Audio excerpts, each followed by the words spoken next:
بسم اللہ الرحمن الرحیم 19 پارے کے دوسرے نصف سے تلاوت کی گئی۔ اکثر ابتدائی رکوع میں مختلف نبیوں کا نام لے کر اللہ تعالیٰ نے ان کی مختصر سوانح کا تذکرہ فرمایا ہے، جیسے کذبت عاد المرسلین، کذبت ثمود المرسلین، کذبت قوم لوط المرسلین، کذب اصحاب الایکۃ المرسلین۔ تو مختلف نبیوں کا تذکرہ ہے، اور ہر نبی کی دعوت بنیادی دعوت رہی ہے، بظاہر دعوت میں کوئی فرق نہیں رہا ہے، سبوں نے ایک ہی دعوت دی کہ فاتقوا اللہ واطیعون، کہ اللہ سے تقوی اختیار کرو، واطیعون، اور میری اطاعت کرو۔ یعنی ہر نبی نے اپنی اطاعت کرنے کی اپنی قوم میں دعوت دی، اور پھر مزید کہا کہ ما اسألکم علیہ اجرا، کہ یہ جو ہم دعوت دے رہے ہیں اس سے تم سے ہم کوئی مطالبہ نہیں کرتے کہ ہمیں کوئی اجر دو اور ہمیں کوئی داد و دہشت دو، بلکہ ان اجری الا علی اللہ، ہمارا معاملہ تو اللہ کے سپرد ہے، ہم جو دعوت دیتے ہیں تو اس کا اجر ہمیں اللہ دے۔ یہ ہر نبی کی بنیادی دعوت رہی ہے اور یہ اسلوب رہا۔ ابتداءً حضرت قوم عاد میں جو حضرت ہود علیہ السلام کو بھیجا گیا ہے، تو حضرت ہود علیہ السلام نے بھی قوم کو دعوت دی، اور اس قوم کی ایک خصوصیت اللہ نے ذکر فرمائی، اور ان کا طریقہ ایک یہ ذکر فرمایا کہ تتخذون مصانع لعلکم تخلدون، ایسے بڑے بڑے محلات بناتے تھے جیسے کہ اس میں ہمیشہ ہمیشہ رہنا ہے۔ قرآن کریم نے اس کا مطلب ذکر فرمایا ہے کہ تتخذون مصانع، ایسے بڑے بڑے محلات بناتے تھے لعلکم تخلدون، جیسے کہ اس میں انہیں ہمیشہ ہمیشہ رہنا ہے۔ اللہ تعالیٰ نے ان کی اس بری خصلت کا تذکرہ فرمایا ہے اور اس خصلت کی مذمت فرمائی۔ معلوم یہ ہوا کہ ایک انسان کو گھر کی ضرورت پڑتی ہے، گھر کے لیے چھت ہو، دیوار ہو، ضرورت کی چیزیں ہو، تو یہ تو ضروری چیز ہے اور مناسب ہے کہ انسان کے لیے گھر ہونا چاہیے تاکہ اسے ہر موسم سے اس کی حفاظت ہو سکے، اور اگر اس گھر میں مزید کچھ آسانی اور آرائش کے سامان ہوں جس سے اس کو ایک سکون اور راحت میسر ہو تو یہ بھی مطلوب ہے، اور شریعت کی حد میں یہ بھی جائز ہے۔ اللہ تعالیٰ سے وسعت والا گھر مانگنا چاہیے، وسیع گھر اور کشادہ گھر اللہ تعالیٰ سے مانگنا چاہیے، یہ اللہ تعالیٰ کی نعمتوں میں سے ایک نعمت ہے۔ اسی لیے حدیث میں بھی آتا ہے کہ 3 چیزیں انسان کی نیک بختی کی علامت ہوتی ہے، سعادت مندی کی علامت ہوتی ہے۔ ان میں سے ایک ہے کشادہ گھر، کہ جسے اللہ تعالیٰ نے کشادہ گھر عطا فرمایا ہے تو یہ اس کی سعادت کی بات ہے۔ اسی طریقے سے دوسری چیز ہے کہ اللہ تعالیٰ نے اسے سواری عطا کی ہے، گاڑی اللہ تعالیٰ نے میسر کی ہے، یہ بھی اس کی سعادت کی علامت ہے، بشرط یہ کہ اللہ کا شکر ادا کرے۔ اور تیسری چیز ہے نیک بیوی، نیک بیوی کا ملنا، یہ بھی سعادت کی بات ہے۔ لیکن اس سے ہٹ کر اگر کوئی گھر اس طریقے سے بنائے کہ جس میں سوائے نامنون اور دکھلاوے کے اور کوئی چیز نہ ہو، کہ اس کا مقصد فقط شان و شوکت کو ظاہر کرنا ہے کہ میں اتنا بڑا گھر اس لیے بنا رہا ہوں تاکہ میری شان اور شوکت ظاہر ہو جائے، تو یہ ظاہر ہے کہ قوم ہود کا فعل ہے، اور اللہ تعالیٰ نے اس کی مذمت فرمائی کہ لعلکم تخلدون، کہ یہ شان و شوکت کو ظاہر کر کے تم کیا ثابت کرنا چاہتے ہو؟ ایسا تم نے گھر بنایا گویا کہ اس میں ہمیشہ ہمیشہ رہنے والے ہو، ہرگز نہیں، بلکہ اس کی ایک وقت ہے، اس کا ایک وقت ہے، اس کی ایک لمٹ ہے، اور پھر اللہ تعالیٰ ہر چیز کو فنا کرنے والے ہیں۔ آگے 19ویں پارے میں اللہ تعالیٰ نے سورۃ النمل کا تذکرہ فرمایا۔ نمل کہتے ہیں چونٹی کو، چونکہ اس سورت کے اندر چونٹی کا تذکرہ کیا گیا ہے، اس وجہ سے اس سورت کو سورۃ النمل کہا جاتا ہے۔ اور اس سورت کے تقریباً ایک رکوع کے بعد اللہ تعالیٰ نے 19ویں پارے کے آخر تک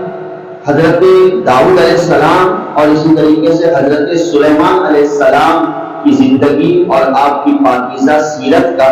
تذکرہ فرمایا ہے۔ حضرت یعقوب علیہ السلام کی جو اولاد تھی، ان اولاد میں یہودا نامی ایک اولاد تھی،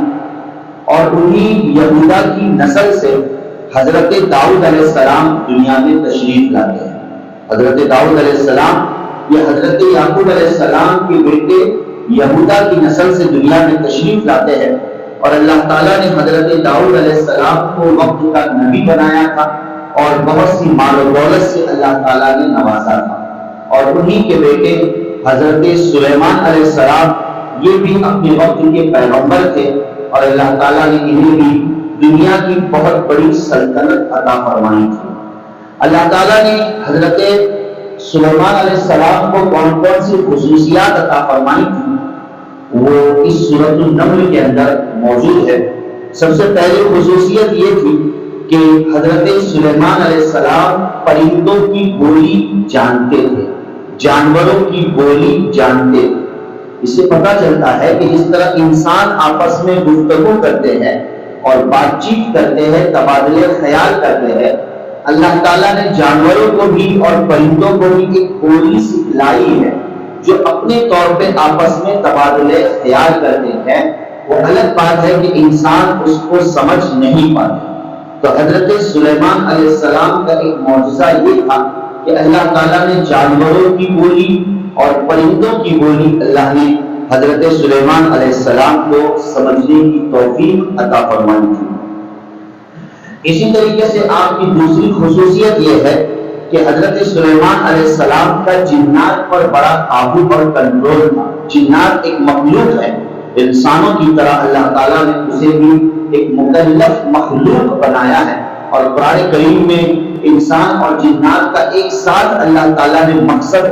مقصد زندگی بیان فرمایا ہے کہ وَمَا خَلَقْتُ الْجِنَّ وَالْإِنسَ إِلَّا لِيَعْبُدُونِ، کہ ہم نے جنات کو اور انسان کو اپنی عبادت کے لیے پیدا کیا۔ معلوم ہوا کہ جنات بھی ایک مستقل اللہ کی مخلوق ہے، اور اللہ جو بظاہر انسان کو اور کسی اور افکار کو نظر نہیں آتی ہے،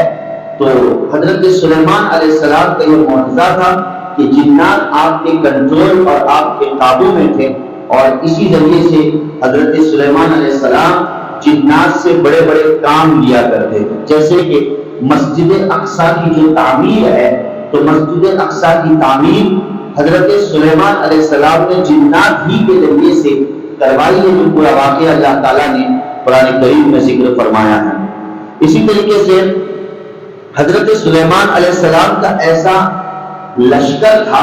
کہ جس لشکر کے اندر انسان جانور بھی رہا کرتے تھے، اور آپ کا ایک شاہانہ تخت تھا، جو شاہانہ تخت جس کا تذکرہ اللہ تعالیٰ نے 23ویں پارے میں کیا ہے کہ حضرت سلیمان علیہ السلام اور مع لشکر وہ تخت ایک جگہ سے دوسری جگہ پر ہوا کے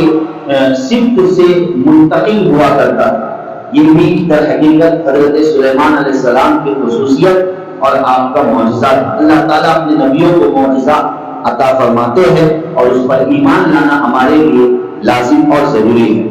تو اسی چونٹی کا وہ واقعہ اللہ تعالیٰ نے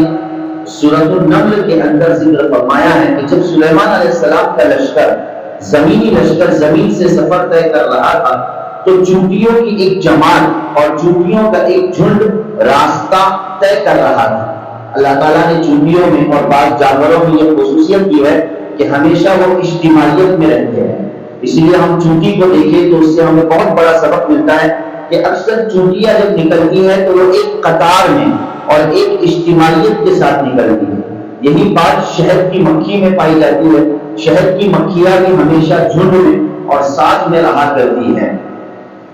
لہذا چونٹیاں جب راستہ طے کر رہی تھی تو دیکھا دور سے کہ سلیمان علیہ السلام کا لشکر آ رہا ہے، تو چونٹیوں نے آپس میں جو بڑی چونٹی تھی اس نے تذکرہ کیا کہ جلدی جلدی چلو، کہیں ایسا نہ ہو کہ یا ایھا النمل ادخلوا مساکنکم لا یحطمنکم سلیمان وجنودہ وهم لا یشعرون، کہ سلیمان کا لشکر تمہیں کچل نہ دے۔ یہ چونٹی نے گفتگو کی، اب کہاں چونٹی اور کہاں سلیمان علیہ السلام کا لشکر ظاہر ہے کہ، لیکن اللہ تعالیٰ نے یہ قوت اور طاقت عطا فرمائی کہ سلیمان علیہ السلام نے اس چونٹی کی آواز کو سن لیا۔ فتبسم ضاحکا من قولها، سلیمان علیہ السلام مسکرائے چونٹی کی آواز کو سن کر، اگرچہ اور کسی نے نہیں سنا، فقط سلیمان علیہ السلام نے سنا۔ فتبسم ضاحکا من قولها، سلیمان علیہ السلام مسکرا دیے اور فوراً اللہ کا شکر ادا کیا۔ یہ بڑی بات ہے، یہ نبیوں کی تعلیمات ہے انبیاء علیہ السلام کی، کہ جب اللہ تعالیٰ کو نعمت سے نوازتے ہیں، کسی صلاحیت سے اللہ نوازتے ہیں، تو انبیاء علیہ السلام اور نیک لوگ ان صلاحیتوں کو اللہ کے سپرد کر دیتے ہیں، یعنی اس پر اتراتے نہیں ہیں، گھمنڈ اور فخر نہیں کرتے۔ فوراً حضرت سلیمان علیہ السلام نے اللہ کا شکر ادا کیا، اور وہ شکریہ کلمات اللہ نے قرآن میں ذکر فرمایا، اللہ نے ذکر کیا ہے کہ رب اوزعنی ان اشکر نعمتک التی انعمت علی، کہ میرے رب کا شکر ہے کہ میں شکر ادا کروں، اے اللہ مجھ کو توفیق دے اس بات کی کہ ان اشکر نعمتک، کہ میں تیری نعمت پر شکر ادا کروں۔ یہ ایک پوری دعا ہے جو حضرت سلیمان علیہ السلام کی قرآن کریم میں موجود ہے۔ اور پھر آگے چل کر ملکہ سبا اور بلقیس، جو بعض کتابوں میں اس کا نام ملتا ہے اگرچہ قرآن میں یہ نام موجود نہیں ہے، تو جو ملکہ سبا ہے، تو اس ملکہ سبا اور حضرت سلیمان علیہ السلام کی جو گفتگو ہے اور جو آپ کا تعلق ہے، اس تعلق کو قرآن کریم نے ذکر فرمایا کہ وہ بھی اپنے جگہ کی بادشاہ تھی، اور اللہ تعالیٰ نے اس ملکہ سبا کو، قوم سبا کا جو قرآن کریم میں تذکرہ ہے، اللہ تعالیٰ نے اسے بھی بہت بڑی دولت عطا کی تھی۔ حضرت سلیمان علیہ السلام چونکہ پیغمبر تھے، انہوں نے ایک خط لکھا، خط کا انداز بھی دیکھیے، ہم جو خط لکھتے ہیں نہ جانے اب آج کل تو خط کا زمانہ ہی ختم ہو چکا ہے، موبائل نے بہت سی اچھائیاں چھین لی ہیں ہم سے، وگرنہ ایک اچھائی اور ایک خوبی یہ تھی بزرگوں کے زمانے میں اور پہلے زمانے میں کہ لوگ سچے دل سے خط لکھا کرتے تھے، اور اس خط میں یقیناً محبت چھلکتی تھی جو آج موبائل کے ذریعے سے چھلکتی نہیں، اور اس کے اندر خط میں ادب اور احترام ہوتا تھا۔ لیکن بہرحال حضرت سلیمان علیہ السلام ایک دعوت نامہ بلقیس کی طرف بھیجتے ہیں، اور صرف ایک لائن کا وہ دعوت نامہ ہوتا ہے، کوئی تفصیل نہیں ہوتی ہے، بس فقط ایک لائن کا دعوت نامہ، اور وہ دعوت نامہ یہ ہے انہ من سلیمان، کہ یہ خط سلیمان کی طرف سے ہے علیہ السلام، جیسے ہم خط لکھتے ہیں کہ کس کی طرف سے ہے، وَإِنَّهُ بِسْمِ اللَّهِ الرَّحْمَنِ الرَّحِيمِ، ہر کام کی ابتدا بسم اللہ سے کرنی چاہیے، تو سلیمان علیہ السلام نے اپنے خط کی ابتدا بھی بسم اللہ سے کی کہ انہ من سلیمان وَإِنَّهُ بِسْمِ اللَّهِ الرَّحْمَنِ الرَّحِيمِ، شروع اللہ کے نام سے جو بڑا مہربان نہایت رحم والا ہے۔ آگے اصل خط کا مضمون ایک جملے میں ذکر کر دیا، اللہ تعالی علیہ وَأْتُونِي مُسْلِمِينَ، کہ تو میری پیروی کر اور اسلام میں داخل ہو جا، فقط اتنا کہ اسلام میں کیا ہو جا، داخل ہو جا۔ حضرت سلیمان علیہ السلام نے یہ خط بھیجا، بلقیس نے جب اس خط کو دیکھا تو اپنی قوم کو اور دیگر وزیروں کو جمع کیا، کہا کہ اب کیا کیا جائے۔ ظاہر ہے کہ بلقیس نے سمجھ لیا کہ اگر میں نے خط کا انکار کر دیا تو انکار کرنے کی صورت میں سلیمان علیہ السلام ایک بہت بڑے بادشاہ ہے اور پورا لشکر ان کے قبضے میں ہے، لہٰذا وہ قوم سبا پر حملہ کر سکتے ہیں۔ لہٰذا بلقیس نے یہ کوشش کی کہ اکثر بادشاہوں کا طریقہ ہوتا ہے، جو دنیا دار ہوتے ہیں وہ رشوتیں لیتے ہیں اور رشوت لے کر بات کو ختم کرتے ہیں۔ اگر یہ جھوٹے شخص ہے اور دنیا دار شخص ہے تو میری رشوت سے وہ خاموش ہو جائے گی، اور اگر سچے ہیں وہ ضرور رشوت کو لوٹا دے گی۔ چنانچہ بلقیس نے اپنی شایان شان رشوت کا سامان اور بہت ساری بڑی بڑی چیزیں، ہیرے جواہرات حضرت سلیمان علیہ السلام کی خدمت میں اس نے بھیجا۔ حضرت سلیمان علیہ السلام نے اسے رد کر دیا، چونکہ اللہ تعالیٰ نے سلیمان علیہ السلام کو دنیا کی بادشاہت عطا فرمائی تھی۔ آپ کی تفاصیل میں ملتا ہے کہ بڑے بڑے خزانوں کے حضرت سلیمان علیہ السلام مالک تھے، اور کہا کہ اس سے بہتر تو میرے پاس ہے، جو تو نے مجھ کو بھیجا ہے اس سے بہتر تو میرے پاس ہے۔ بہرحال اس طریقے سے بعد میں چل کر بلقیس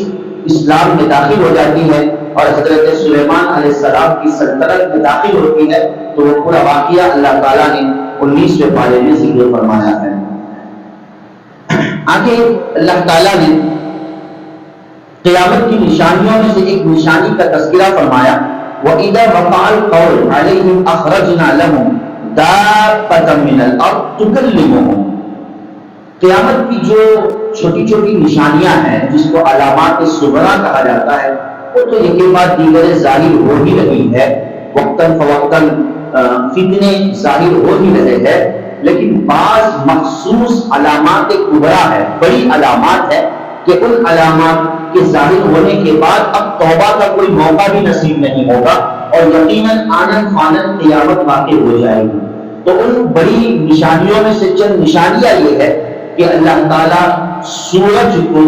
جو عام مطلب روزانہ سورج مشرق سے نکلتا ہے اور مغرب میں ڈوبتا ہے، لیکن قیامت کا جو سورج ہوگا وہ مشرق سے نہیں نکلے گا بلکہ مغرب سے نکلے گا، اور وہ اس کا نکلنا آخری نکلنا ہوگا۔ اب اس کے بعد سورج کا کام ختم ہو جائے گا۔ یہ قیامت کی سب سے بڑی نشانی ہے۔ اسی طریقے سے ایک مخصوص دھوئیں کا ظاہر ہونا، یہ بھی قیامت کی بڑی نشانی میں شمار کیا گیا ہے۔ اسی طریقے سے زمین سے جانور کا نکلنا، جیسے کہ اس آیت میں موجود ہے، یہ بھی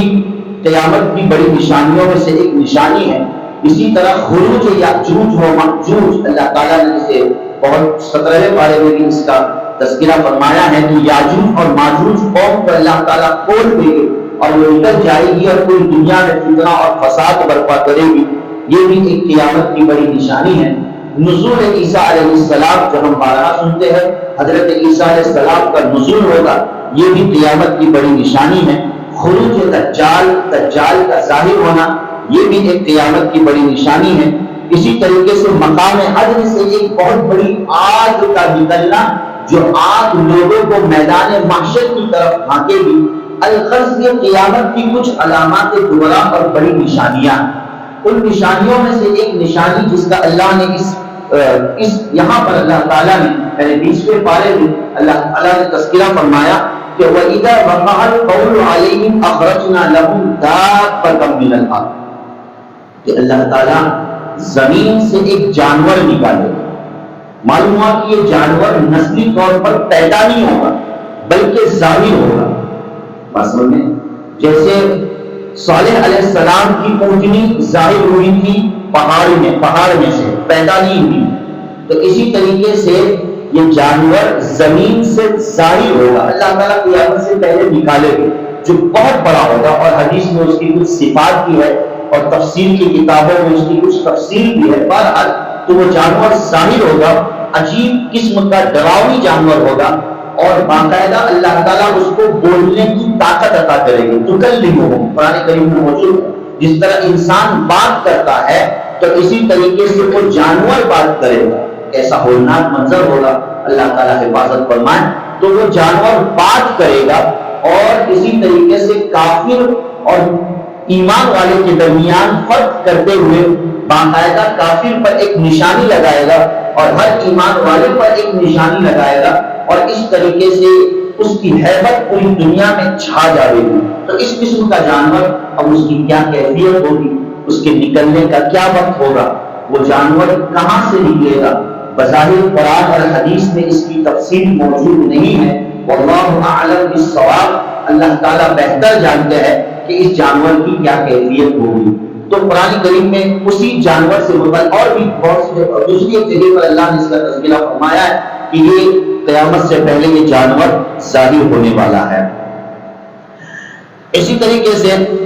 اللہ تعالیٰ نے آگے چل کر سورۃ القصص کا تذکرہ فرمایا ہے 20ویں پارے میں۔ قصص یہ جمع ہے قصۃن کی، یعنی بہت سے قصوں کا مجموعہ، اس کو قصص کہا جاتا ہے۔ اور خصوصیت کے ساتھ اس سورت میں اللہ تعالیٰ نے حضرت موسیٰ علیہ السلام کی پیدائش، حضرت موسیٰ علیہ السلام کی جوانی کا اللہ نے تذکرہ فرمایا کہ کس طریقے سے حضرت موسیٰ علیہ السلام کو اللہ نے پیدا فرمایا اور کس طریقے سے حضرت موسیٰ علیہ السلام کی پرورش ہوئی ہے۔ عجیب و غریب، اللہ جیسے چاہے جو چاہے وہ کرنے پر قادر ہے۔ اللہ کی جو اسکیم ہے اور اللہ کا جو طریقہ کار ہے وہ انسانوں کے بس کے باہر ہے۔ کہ اللہ وہ ذات ہے جو نقصان میں نفع کو نکالے، اللہ وہ ذات ہے جو نفع میں نقصان کو نکالے، ہر چیز کے کرنے پر اللہ تعالیٰ قادر۔ ہم جانتے ہیں کہ قرآن کریم میں متعدد جگہوں پر فرعون نامی جو بادشاہ تھا، جو حضرت موسیٰ علیہ السلام کے زمانے کا ایک ظالم اور جابر بادشاہ تھا، اور صرف بادشاہ ظالم نہیں تھا بلکہ اس نے اپنی ربوبیت کا اعلان کر دیا تھا کہ انا ربکم الاعلی، کہ میں سب سے بڑا رب ہوں، الوہیت کا دعویٰ کر دیا تھا۔ اس موقع پر اس نے وہ جو خواب دیکھا تو اس خواب کی تعبیر سے بچنے کے لیے بنی اسرائیل میں اور اس قوم میں جتنے بھی لڑکے پیدا ہوتے تھے ان لڑکوں کو وہ قتل کر دیا کرتا تھا۔ نہ جانے کتنے لڑکوں کو اور بچوں کو اور معصوموں کو اس نے قتل کر دیا، محض اس ڈر اور خوف کی وجہ سے کہ یہی بچہ بڑا ہو کر میری سلطنت کے لیے نقصان دہ بن سکتا ہے۔ سوچو وہ کیسا ماحول اور منظر ہوگا۔ اسی ماحول میں حضرت موسیٰ علیہ السلام کی پیدائش ہوتی ہے۔ موسیٰ علیہ السلام پیدا ہوتے ہیں، اور جب پیدا ہوتے ہیں تو ان کی ماں ڈر اور خوف میں مبتلا ہوتی ہے کہ جس طرح یہ بدبخت ظالم فرعون دوسرے بچوں کو قتل کرتا ہے، میرا بچہ بھی شاید قتل ہو جائے گا۔ لیکن اللہ تعالیٰ حضرت موسیٰ علیہ السلام کی والدہ کے دل میں ایک بات ڈال دیتے ہیں جس کا قرآن کریم میں تذکرہ موجود ہے کہ وَأَوْحَيْنَا إِلَىٰ أُمِّ مُوسَىٰ أَنْ أَرْضِعِيهِ، کہ ہم نے وحی کی موسیٰ علیہ السلام کی والدہ کی طرف۔ اب یہاں وحی کا مطلب موسیٰ علیہ السلام کی والدہ کوئی نبی نہیں تھی، عورتیں نبی نہیں بنتی ہے، یہاں وحی کا مطلب یہ ہے کہ ہم نے ان کے دل میں یہ بات ڈال دی کہ تم غم نہ کرو، بلکہ ایک موقع آئے گا کہ تم خود اپنے بچے کو دودھ پلاؤ گی، اور یہ کہ تم اپنے بچے کی پرورش کرو گی۔ اور وہ کیسے کرو گی؟ اللہ نے ذہن میں یہ بات ڈال دی کہ فَأَلْقِهِ فِي الْيَمِّ، کہ تو موسیٰ علیہ السلام کو سمندر کے اندر ڈال دے، موسیٰ علیہ السلام کو دریا میں ڈال دے، اور وہ دریا میں ڈال کر اس کو بچانا، اس کی حفاظت کرنا یہ ہماری ذمہ داری رہے۔ چنانچہ ایک بکسے میں حضرت موسیٰ علیہ السلام کو ڈال دیا اور دریا میں چھوڑ دیا، اور موسیٰ علیہ السلام کی بہن کو کہا کہ دیکھتے تو جا کہ یہ بکسا کہاں چلا جاتا ہے، جہاں چلا جائے گا ہو سکتا ہے فرعون کی سلطنت کو چھوڑ کر۔ اس عورت کا مقصد یہ تھا کہ ہو سکتا ہے فرعون کی سلطنت اور ملک کو چھوڑ کر کسی دوسرے ملک میں جب یہ بکسا چلا جائے تو میں سکون کی سانس لے لوں گی، اور ہم بھی اٹھ کر اس ملک کو چھوڑ کر کسی دوسرے ملک میں چلے جائیں۔ لیکن عجیب و غریب اللہ کی قدرت کہ یہ بکسا کہیں اور نہیں جاتا بلکہ اسی دشمن کے گھر جاتا ہے جس دشمن کا خوف حضرت موسیٰ علیہ السلام کی ماں کے دل میں پہلے سے بیٹھا ہوا تھا کہ یہ بکسا کہیں نہیں اور جاتا ہے بلکہ فرعون کے محل کی طرف رخ اختیار کرتا ہے۔ ماں تو بہت ڈر جاتی کہ اب کیا ہوگا۔ لہذا قرآن کریم کی آیات ہے کہ اللہ تعالیٰ حضرت موسیٰ علیہ السلام کی والدہ کی دل کو وَرَبَطْنَا عَلَىٰ قَلْبِكَ، حضرت موسیٰ علیہ السلام کی والدہ کے دل میں ایک مضبوطی پیدا کرتے ہیں اور کہتے ہیں کہ غم نہ کرو، ڈرو نہیں، بلکہ موسیٰ علیہ السلام خود تمہارے سپرد ہوں گے اور پاس آئے گے۔ اللہ کا کرنا ایسا ہوا کہ جب فرعون اس بکسے کو دیکھتا ہے جس میں بچہ ہے تو اب ظاہر ہے کہ وہ کہتا ہے کہ یہی وہ شخص ہے، یہی وہ بچہ ہے جو میری سلطنت کو پلٹنے والا ہے۔ لیکن فرعون کی جو بیوی تھی آسیہ علیہ السلام، جو ایک بہت بڑی نیک عورت ہے، اور اللہ تعالیٰ نے اس ولیہ صفت عورت کا قرآن کریم میں 29ویں پارے میں 28ویں پارے میں اللہ تعالیٰ نے اس کا تذکرہ فرمایا ہے کہ بڑی نیک عورت تھی حضرت آسیہ علیہ السلام، اور کل جنت میں نبی کریم صلی اللہ علیہ وسلم کی زوج مطہرہ بنی۔ چند دنیا کی عورتیں ہیں ان کو یہ شرف حاصل ہوگا کہ کل جنت میں انشاءاللہ وہ نبی کریم صلی اللہ علیہ وسلم کی زوجیت میں داخل ہوگی۔ اللہ کے رسول صلی اللہ علیہ وسلم ان عورتوں سے نکاح کریں گے۔ چنانچہ ان عورتوں میں حضرت آسیہ علیہ السلام کا نام ہے جو فرعون کی بیوی تھی۔ اللہ تعالیٰ حضرت آسیہ علیہ السلام کا نکاح نبی کریم صلی اللہ علیہ وسلم سے فرما دیا۔ چنانچہ آسیہ علیہ السلام آم اور شرم دلاتی ہے کہ کیوں مار رہا ہے، بچا لے، اور اس کو ہم پالتے ہیں اور پوستے ہیں، یہ ساری چیزیں۔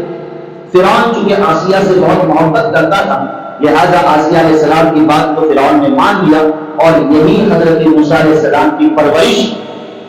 فرعون کے محل میں ہونی ہے۔ اب ظاہر ہے کہ بچہ ہے، بچے کو دودھ کی ضرورت پڑے گی، اللہ نے قرآن میں ذکر فرمایا کسی سورۃ القصص میں، وحرمنا علیہ المراضع، کہ تمام دودھ پلانے والی عورتوں کے دودھ کو ہم نے موسیٰ پر حرام کر دیا، کہ بہت سی عورتیں قطار میں کھڑی تھی اپنا نصیب چمکانے کی خاطر کہ بھئی فرعون کے دربار کا بچہ ہے، اگر ہم نے اس کو دودھ پلایا تو کتنے انعامات ملے، لیکن موسیٰ علیہ السلام کسی عورت کا دودھ نہیں پیتے ہیں، لہذا موسیٰ علیہ السلام کی والدہ سمجھ جاتی ہے کہ بھئی اللہ تعالیٰ نے میرا انتظام کر دیا ہے، میرے لخت جگر کو مجھ سے قریب ہونے کا موقع اللہ نے مجھے فراہم کیا ہے، چنانچہ اسی قطار میں حضرت موسیٰ علیہ السلام کی والدہ کھڑی ہو جاتی ہے ایک عام عورت بن کر، اور پھر حضرت موسیٰ علیہ السلام اپنی والدہ کا دودھ پیتے ہیں۔ تو اس طریقے سے ماں اور بچے کو اللہ تعالیٰ نے کس طرح دور کر کے قریب کر دیا، یہ بڑا دلچسپ قصہ اور واقعہ اللہ تعالیٰ نے سورۃ القصص میں ذکر فرمایا ہے۔ اور اس کے بعد یہ تو بچپن کا واقعہ تھا، اور جوانی کے جو مراحل ہے وہ بھی اللہ تعالیٰ نے حضرت موسیٰ علیہ السلام کے اللہ تعالیٰ نے سورۃ القصص میں ذکر فرمائے۔ ایک آیت اللہ نے ذکر فرمائی، اِنَّكَ لَا تَهْدِي مَنْ أَحْبَبْتَ وَلَكِنَّ اللَّهَ يَهْدِي مَنْ يَشَاءُ۔ اے نبی صلی اللہ علیہ وسلم، آپ جس کو چاہے ہدایت دے سکتے، ایسا نہیں ہو سکتا ہے، وَلَكِنَّ اللَّهَ يَهْدِي مَنْ يَشَاءُ، اللہ جس کو چاہے اس کو ہدایت سے نوازتے۔ مفسرین نے ذکر فرمایا ہے کہ یہ آیت اس موقع پر نازل ہوئی جس موقع پر ابو طالب کا انتقال ہوا۔ ابو طالب جو اللہ کے رسول صلی اللہ علیہ وسلم کے چہیتے چچا تھے، بے انتہا چہیتے چچا تھے۔ زندگی میں نبی کریم صلی اللہ علیہ وسلم کے دو فرد ایسے گزرے ہیں کہ جن کے گزرنے پر آپ نے بہت غم منایا اور بہت رنجیدہ ہوئے، اور وہ آپ کے لیے ایک بہترین حمایتی افراد تھے۔ مردوں میں ابو طالب تھے جو آپ کے چچا تھے، اور عورتوں میں حضرت خدیجہ رضی اللہ تعالیٰ عنہ جو آپ کی پہلی بیوی تھی۔ دونوں کا ایک ہی سال میں تھوڑے وقفے سے انتقال ہو جاتا ہے، تو اللہ کے رسول صلی اللہ علیہ وسلم نے اس سال کو عام الحزن کا نام دے دیا، غم کا سال، کہ بہت بڑا غم کا پہاڑ یہ نبی کریم صلی اللہ علیہ وسلم پر ٹوٹا تھا۔ چنانچہ نبی کریم صلی اللہ علیہ وسلم کی دلی کیفیت یہ تھی کہ ابو طالب کم سے کم کلمہ پڑھ لے آخری مرتبہ اور آخری موقع پر، تاکہ اللہ کے حضور ان کی مغفرت کی میں دعا کر سکوں، لیکن مقدر میں جس کے اور تقدیر میں جس کی ہدایت لکھی ہے سو وہی ہوگی۔ انسان کے ارادے اور محنت اور فکر سے ظاہر ہے کہ ہدایت فوراً اللہ کی طرف سے نہیں ملتی ہے، اللہ چاہے تو ہدایت بندوں کو عطا ہوتی ہے۔ لہذا نبی کریم صلی اللہ علیہ وسلم ابو طالب کے انتقال کے بعد بہت غمگین رہا کرتے تھے۔ اس موقع پر اللہ تعالیٰ نے یہ آیت نازل فرمائی اور کہہ دیا اور صاف کر دیا کہ اے نبی صلی اللہ علیہ وسلم، آپ کی محبت، آپ کی طلب، آپ کی طرف ساری چیزیں اپنی جگہ پر، لیکن ہدایت یہ ہمارے ہاتھ میں، ہدایت یہ ہمارے قبضے میں، ہم جسے چاہے ہدایت دیں گے۔ اے نبی صلی اللہ علیہ وسلم، آپ جسے چاہے ہدایت نہیں دے سکتے۔ سوچئے تو صحیح، ایک نبی کو یہ کہا جا رہا ہے، معلوم یہ ہوا کہ انسان نے ہمیشہ ہدایت کے باب میں اللہ سے ڈرنا چاہیے اور اللہ سے رجوع رہنا چاہیے کہ اے اللہ میری پوری زندگی ہدایت پر ہمیں باقی رکھ، اور یہ کہ موت ملے تو ہدایت اور ایمان پر موت دے، بے ایمانی اور بے ہدایتی کی موت سے اے اللہ ہم سب کے حفاظت فرما، آمین۔ اللہ تعالیٰ قرآن کریم کو صحیح طور پر سمجھنے کے ساتھ نصیب فرمائے، آمین یا رب العالمین۔